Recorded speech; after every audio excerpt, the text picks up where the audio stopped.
बघा, आपल्यावर आपली एवढी आपत्ती म्हणजे अनुभवातूनच म्हणतो आपण की जेव्हा आपल्यावर आपत्ती आली तर सांगणे गरजेचं असते. आपल्या कुटुंबात एकामेकांना सांगणे गरजेचं असते. आपल्या कुटुंबात जर कोणती चूक झाली तर आपल्या मार्गदर्शक ज्यांच्याकडून जे कार्य घेत असतो त्याच मार्गदर्शक करून आपण विचार घेणे गरजेचे असते. तेव्हाच ती सोडवणूक असते. कधीही लपवून ठेवू नका, अन्यथा दुखापती होऊ शकते. तर भगवान बाबा हनुमान जी को प्रणाम, महान त्यागी बाबा जुमदेव जी को प्रणाम. परमात्मा एक, भगवत प्राप्ति करिता निष्काम कर्म परम पूज्य परमात्मा एक शिवक मंडळ नागपूर वर्धमान नगर नागपूर शाखा गोंदियाच्या वतीनं बाबांच्या आदेशानुसार आज एका भगवंताची मासिक स्पेशल चर्चा बैठक ऐटोला परिसर ग्राम गिरोला बाबांचे सेवक सुरेशजी काटेवार यांचे निवस्तानी त्यांच्या इच्छेनुसार होऊन संपूर्ण एका परमेश्वराची स्पेशल चर्चा बैठक सुरू आहे. ह्या चर्चा बैठक मध्ये स्वयं भगवान बाबा हनुमानजी उपस्थित आहेत. भगवंताला माझा प्रणाम. तसेच आमचे सद्गुरू महान त्यागी बाबा जुमदेवजी उपस्थित आहेत. बाबांना माझा प्रणाम. भगवत कार्यात साथ देणारा आमची आई वाराणसी सुद्धा उपस्थित आहेत. आईना माझा प्रणाम. आजच्या चर्चा बैठकचे उपाध्यक्ष म्हणून बाबांचे सेवक व मार्गदर्शक परमेश्वर भाऊ जगनेजी दासगाव यांना सुद्धा माझा नमस्कार जी. त्याचप्रमाणे प्रमुख पाहुणे म्हणून आमचे मोठे भाऊ लालचंद भाऊ रांगडलेजी, माजी कोषाध्यक्ष शाखा गोंदिया यांना सुद्धा माझा नमस्कार जी. भंडारी भाऊ आणि सर्व आदरणीय मंच आदर्श मंचाला सुद्धा माझा नमस्कार जी. आजच्या चर्चा बैठकीचे संचालक सूत्र सांभाळणारे आमचे राजकुमार भाऊ राहुलजी यांना सुद्धा माझा नमस्कार जी. आणि परिसरातून आलेले सर्व सेवक सेविका मुलं बाळ ह्या गावातील ग्राम गिरोला लहिटुला जवळ जवळ आलेले सर्व सेवक सेविका मुलं बाळ ह्या सर्वांना सुद्धा माझा नमस्कार जी. वेळ होतच आहे तरी पण आजचा विषय आनंदाचा आहे. 105वी जयंती बाबांची 3 एप्रिलला होत असते आणि त्या अनुषंगाने 4 ते 10 तारीख पर्यंत ह्या ज्या गावी घडायचे होतं ते कार्य संपलं. पण मला गिरल्याहून फोन आला की आपण मदत घेत नाही आणि आजच्या दिवशी आपण हा कार्यक्रम बाबांच्या जयंतीनिमित्त मासिक चर्चा बैठक सुद्धा आणि बाबांच्या जयंतीनिमित्त सुद्धा हे आजचे कार्यक्रम आज संपन्न होत आहे. खरोखर आज ही आनंदाची गोष्ट आहे की आम्हाला बाबांनी एक छताखाली 4 तत्व 3 शब्द पाशिमा च्या माध्यमातून आम्हाला सावरून दिलं. आज लग्न सोहळा इकडे तिकडे असून आज उपस्थिती खूप चांगली दिसत आहे. असू द्या, आम्हालाही बाबांची पुण्य आहे आणि बाबांच्या कृपेमुळेच आपण इथं आज बसलेले आहोत. बाबांनी आम्हाला शिकवणीच्या माध्यमातून 4 तत्व 3 शब्द 5 नियम दिलेली आहे. पण सकाळच्या विनंतीमध्ये बाबांचा आदेश, संध्याकाळच्या प्रार्थनामध्ये 4 तत्व 3 शब्द 5 नियम हे शिकवून आहे. आता ह्या अनुषंगाने आपल्याला चालायचं आहे, वागायचं आहे आणि बोलायचं आहे. तर हिच भक्ती हिच शक्ती ह्या मनीप्रमाणे आम्हाला वागायचं आहे. किती येतील किती जातील,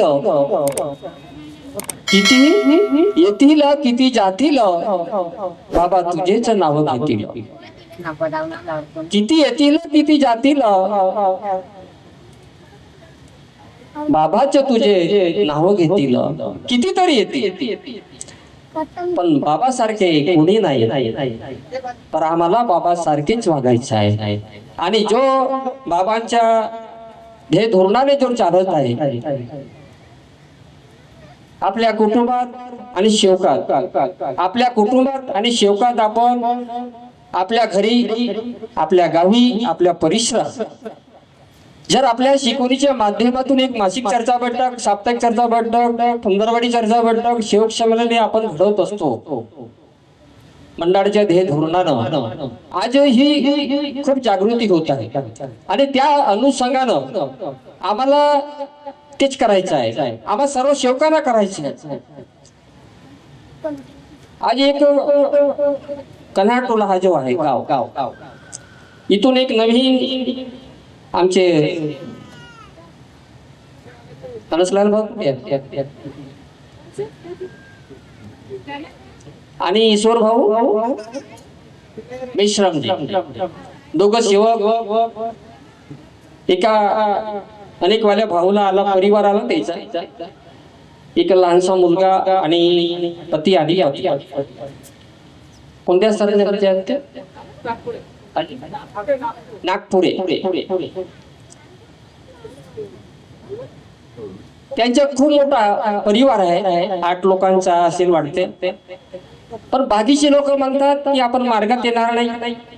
आणि हा जो दुःखी आहे म्हणजे दारूच्या व्यसनापायी आणि त्यांच्या जो शरीर कष्ट आहे त्या व्यसनापायी, तर आले मगाशी जे काही घरी गावी जो विचार यांनी दिलं, काहीतरी अटकलं होतं समजा. आणि जेव्हा आमच्या दिवसस्थाने आले तेव्हा मी त्यांना विचारलं की कशा करीता, कोणत्या कारणाने तुम्ही मार्गात येता. बाईने सांगितले की भाऊ दारू पितात आणि जेव्हापासून दारू पितात तेव्हा यांच्या शरीरामध्ये कोणते दुःख आहेत कोणते नाही माहित नाही. मी म्हटलं भूतबाधा होऊ शकते किंवा दारूच्या पायी होऊ शकते, पण तो शरीरात काहीतरी त्यांच्या दुखापतीने तो दुखी आहे तो भाऊ. त्याला म्हटलं मी देखा एक मार्ग आणि 2 चूल लाईन, एक मार्ग आणि 2 चूल लाईन. कारण आम्ही एक अगरबत्तीवाले, आम्ही एक अगरबत्तीवाले. मी म्हटलं तुमचा परिवार मोठा आहे, आज जर तुम्ही मार्गात जर येता तर तुम्हाला चूल वेगळी करावं लागेल आणि त्या कुटुंबाची चूल वेगळी करावं लागेल, तेव्हा तुम्हाला हा मार्ग सही करावा लागेल आणि ता जमणार नाही. अजून मी म्हटलं तुम्ही विचार करा. ते विचारात पडले. 2 मिनिट, 5 मिनिट, 10 मिनिट विचार केला त्यांनी.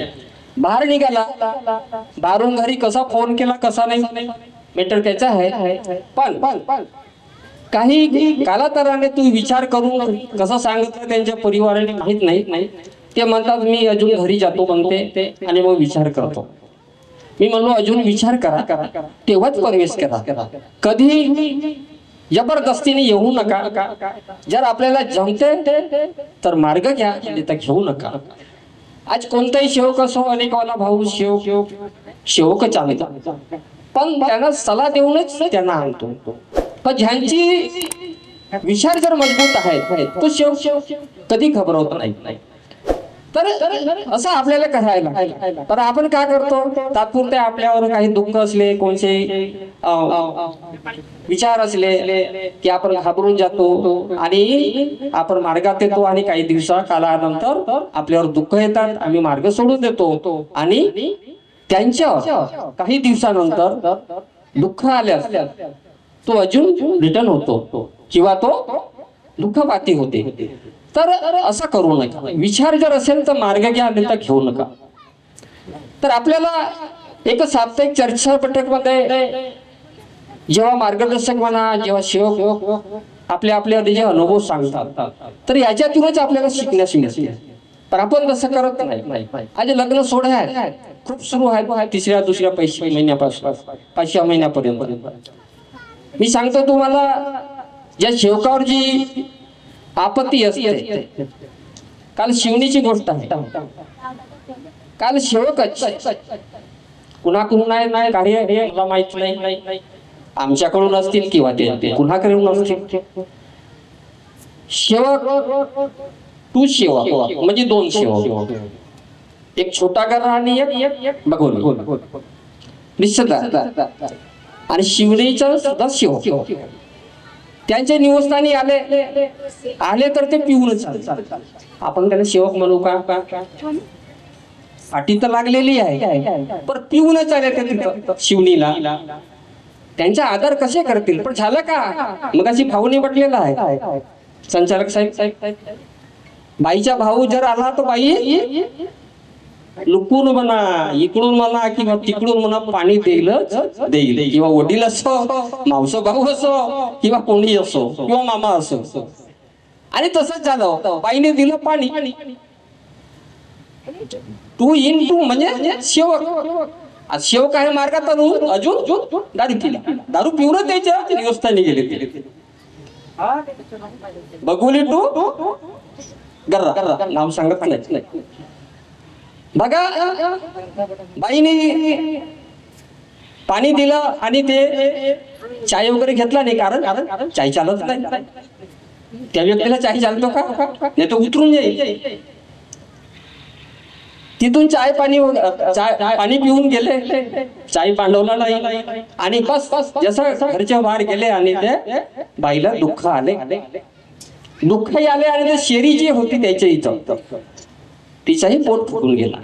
बघा तिथं घरी राहिल्यापर्यंत काही नाही झालं. जेव्हा घराच्या बाहेर जेव्हा निघाले तेव्हा त्यांच्यावर दुःख आले. आणि तेव्हाच मगाशी सकाळी फोन आला, आंघोळ झाली आणि मी विनंती केलो आणि मग मला फोन आला. मी म्हटलो माफी मागा, तिथं बसा, जिथं आपण विनंती करतो तिथं बसा आणि भगवंताला माफी मागा की असं झालं. आम्ही तीर्थ वगैरे दिलं, पाणी दिलं, ती माफी मागा दारूला व्यक्तीला. आणि माफी मागून 21 तीर्थ बनव म्हटला. तसंच केला. आणि मला मग काही थोड्यातच फोन आला, काकाजी म्हणतात आता आराम आहे. बघा, आपल्यावर आपली एवढी आपत्ती म्हणजे अनुभवातूनच म्हणतो आपण की जेव्हा आपल्यावर आपत्ती आली तर सांगणे गरजेचं असते. आपल्या कुटुंबात एकामेकाला सांगणे गरजेचं असते. आपल्या कुटुंबात जर कोणती चूक झाली तर आपल्या मार्गदर्शक ज्यांच्याकडून जे कार्य घेत असतो त्याच मार्गदर्शक करून आपण विचार घेणे गरजेचे असते. तेव्हाच ती सोडवणूक असते. कधीही लपवून ठेवू नका, अन्यथा दुखापती होऊ शकते. तर आपण तत्व शब्द नियमाच्या माध्यमातून जो सेवक शिकतो आहे, वागतो आहे, चालतो आहे, तर त्याच्याच पाशी आपल्यावर अनुभव असतात आणि अनुभवात तू ओळख. एक कटंगीची गोष्ट सांगतो. कटंगीमध्ये 2 परिवार आहेत आणि त्या परिवारामध्ये एक परिवार म्हणजे बसतच नाही. त्या बाजूवाला बसते, त्या बाजूवाला बसत नाही. तो म्हणजे कार्य घेतच नाही. आणि हा कार्य करतो, ज्या बाजूवाला कार्य करतो त्या बाजूवाला कार्य करतो. त्याचे कोणते क्वेश्चन सुरू आहेत किंवा नाही तर तेच आहे. पण त्यांची जे लहान जो बाळ असते, अनेक वाले मला किंवा मार्गवाला कधी असला तर लहान मुलं बाळ असले तर आपल्या घरी आपल्या जवळ जीवनशैली ते बसतात आणि ते सुद्धा त्या मार्गामध्ये त्यांना आणतात. पण झालं का? त्याचे कार्य आहेत म्हणून त्याची चिमुकली जी मुलगी आहे कार्य तर हे करतात, पण ते मुलगी इथं येऊन बसते. ते लोक त्यांचे आई वडील बसत नाही. पण दुःख त्यांचे कार्य बंद आहेत, मुलगी इथं बसते तरी पण त्या मुलीला दुःख येतात. मग मी सल्ला दिलो त्यांना. मी म्हटलं होते का, लहान चिमुकली जर असली किंवा मुलगा असला किंवा मुलगी असली तर अनेक वालाई जी मुलगी असली तर त्यांची इच्छा झाली तर येऊन बसू शकते. आमचे मार्गदर्शक कुसरम काकाजीने सांगितलं. आणि बनसोड भाऊ मधुसूदनजी बनसोड भाऊ यांचा सुद्धा हा अनुभव आहे. ती जी लहान मुलगी होती, जेव्हा काकाजी इथं रात दिवस तिथंच राहायचा आणि जेव्हा विनंती करायच्या तेव्हा प्रार्थना करायचा किंवा जेवण करायचं तेव्हाच ती मुलगी येऊन मुलगी नाही, तेव्हाच काही दिवसानंतर ते मार्गात. म्हणजे अनुभवातून आपल्याला ओळखून समजते. त्यांच्या अगोदर त्यांचे संतान नव्हतं. मधुभाऊ काही वर्षाच्या बाद त्यांना संतान झाली, तो मुलगा झाला. तर आज ते सचिव आहे. तर असं आहे, आपल्याला शिकण्यासाठी खूप असतं, पण चर्चा घरी नाही. विनंती, ज्योत लावून, अगरबत्ती लावून, कापूर लावून, विनंती करून, प्रार्थना करून तिथं हिच्या भक्ती, हिच्या शक्ती, ही जी भक्ती आहे आणि ही शक्ती आहे, या भक्तीमध्ये आज आम्ही मग्न. ही पाठशाला आहे, ही शाळा आहे. ही 4 तत्वाचा, 3 शब्दाचा आणि 5 नियमाचा अभ्यास होत आहे. कसं होत आहे आणि का म्हणून होत आहे, तर आपल्या समोरच्या काळासाठी किंवा आमच्या मुलाबाळांसाठी किंवा आमच्या परपरांच्यासाठी किंवा आमच्या गरस्तीसाठी ही शाळा आहे. आणि ही 4 तत्व, 3 शब्द, 5 नियमाचा अभ्यास करण्यासाठी. तर आपल्याला पुरा सहित जर करायचं आहे तर 3 गुणांची आवश्यकता, आणि ते सत्य, मर्यादा आणि प्रेम. हे 3 गुण आपल्या मागे, आपल्या पाठीशी, आपल्या जवळ पाहिजे. कुणाशी जर रागातून जर बोलत तर आपलं प्रेमानं बोलणे गरजेचे असते. कुणीही जर आपल्यावर आरोपही टाकले असेल तर प्रेमाने बोलण्याची गरज असते. ही मर्यादा असते. मर्यादा सत्य आणि मर्यादा आणि प्रेम. मर्यादा प्रेम मधात जर असता नाही, मर्यादा मधात जर रस्ता नाही तर हे सत्तेचं आणि प्रेमाचं भांडण झालं असतं. पण चांगलं झालं की मर्द मदत काही सांगतो. तर आपल्याला ओळखायचं आहे की कोणी जर दारू पिऊन आले असेल, कोणीच व्यक्ती, कधी आपण समजून घ्यायचं आहे, चाहे गाडी जोड म्हणा किंवा आपल्या जोड म्हणा किंवा घरी म्हणा किंवा कुठेही म्हणा, तर आपल्याला समजून जाते आहे की हा व्यक्ती पिला आहे. तर आपण तिथं लग्न सोडत हाच प्रॉब्लेम जास्त. सागीलच बाई कोण देते आताच परवाच्या दिवशी मला फोन आला. अजय म्हणे मला चल म्हटला म्हणे दुकानावर लग्नाच्या दिवशी, मला चल म्हटला म्हणे आणि म्हणे पाणी वगैरे आणलं बाटल. आता जे ह्या कुठेच मिळते हे दुकानावर, आणि पलटून दिला म्हणे. आता पहिलीची भरली होती, एक डावला म्हणे, दुसरी तिथं मला देऊन दिला म्हणे. जेव्हा पिलो तेव्हा त्यात शेंटत येते ना, पिल्यास तेव्हा शेंट येते. असं होतं का? असं होत नाही. तर आमची इच्छा असते, कारण सागील मावसा असं असतं किंवा दोस्त होय असं असतं. पण ही चूक कुणाची असते?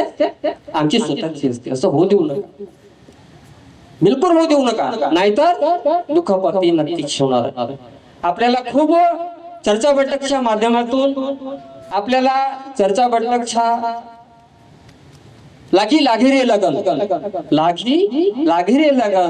हम इसमें मगन. आपण सर्व भगवत कार्यात मग्न आहोत आणि भगवत कार्याला कधी सोडू नका. एक वेळ आपण पाहे पकडला कधी सोडू नका. ज्याने सोडलेला आहे त्याच्या बघून घ्या, आजूबाजूला बघून घ्या, इकडे उत्तर दक्षिण पूर्व पश्चिमलाही सुद्धा बघून घ्या की झालेला आहे का. म्हणून त्यांच्यापासूनही आपण सावध राहायचं, त्यांच्या विचारापासूनही सुद्धा आपल्याला सावध राहायचं आहे. आणि आपल्यापासून दुसरा जो दुःखी आहे त्यांना आपल्याला जगायचं आहे, सांगायचं आहे, प्रसार करायचा आहे. तेच हे भगवत कार्य आहे. त्या भगवत कार्यात ज्या कुटुंबात मुलगा पियत असेल त्याला बाजूला करून टाका, ज्या कुटुंबात वडील पियत असेल त्यांना बाजूला करून टाका आणि त्याच्या मार्गातून बाजूला करा. पण का असते माहित आहे? तो शेवा ते शेवकायच्या इथे जाते. मग 1-2 ला पकडते, भाऊ, मोठा भाऊ किंवा काका, माझी चूक झाली, माझी एक्काची वेळ घेऊन घेतो. आणि मग शेव भाऊ वगैरे बावले भाऊ सारखे कार्यकर्त्यांचे येतात, माझी एक वेळ देऊन द्या. असं ऐका नाही, एक वेळ देऊन द्या. बोजराम भाऊ आहे की नाही, पटले भाऊ, एक वेळ देऊन द्या. दया तर येतेच ना, पण होते का? तुमच्या सल्ल्याने आपण कार्य देतो, जसं ज्या बी विचाराने देऊ. पर बाजूवाला काय म्हणते, दारू पिणेवाले को कार्य देता है, या इकडवाला बाजूवाला म्हणते दारू पिणेवाले, पण सल्ल्यानुसार देतो का नाही? कोणीचे कार्य करतात त्यांच्या सल्ल्यानुसारच कार्य देत असतात. हे तर असं कधीही देत नाही. मग ते 11 दिवसाची किंवा 3 हप्त्याची म्हणा, जसा बी त्याची लेवलवर देत असतो. तर आपल्याला कधीही आपल्यातूनच आपल्याकडेच बघायचं. आपण कुणालाही जर उंगली दावला तर 4 माझ्याकडे पक्कीच आहे. म्हणून सर्व सेवकांना विनंती करतो की चर्चा बैठकला आपण सर्व सेवकांनी जावं, भगवत कार्याला आपण सर्व सेवकांनी जावं. आपण कार्य घेण्याकरिता नक्कीच सर्व करतो. 3 दिवसाची असो, 7 दिवसाची, 11 दिवसाची, 21 जो बी हो, पण परिवार सहित कार्य घेण्याकरिता यावं. तेव्हाच आपल्याला आपल्या कुटुंबाची छानबीन त्या मार्गदर्शकाने होऊ शकते, आणि तर होणार नाही. याचं कारण सांगतो. बाईला आम्ही आणत नाही, शेवटी बाईला मी एकटाच जातो. काकाजी मला का एवढे दिवसाचे कार्य होते का, कार्य द्या. विचाराने तर कार्य देतोच, पण घरी काय झाला तोच सांगत नाही. आणि शेवटच्या बाई जर आली तर पक्का फिट बिलकुल फिट होतो. कारण की भाऊ दमाय भाऊच्या इथं तसंच आहे. आता ते पक्के झाले, जुन्याला लागल्या अध्यक्ष जीवन बोलतोय मी नाही, माझी अध्यक्ष लागलं. तर आपल्याला खूप शिकायचं आहे, वेळ झालेली आहे. आपण सर्व सेवकांनी विचार करूनच, कुणाला जर बोलायचं आहे ते विचार करूनच बोलायचं. कारण हवा हवेच्या रूपात भगवान आहे. वाईटही बोललो तर सैतान आहे, हवा आहे तो हवेच्या रूपात सैतान. चांगलंही बोललो तर हवा आहे तो हवेच्या रूपात भगवान आहे. म्हणून सर्व सेवकांनी तो शब्द नियमाचं पालन करावं. बाबाच्या कृपेनं आपण सर्व सेवक सुखमय जीवन जगावं. मी पण 4 तत्व 3 शब्द 5 नियमाचं पालन करीन. एवढे बोलून मी आपले 2 शब्द इथं थांबवतो. नमस्कार जी, नमस्कार.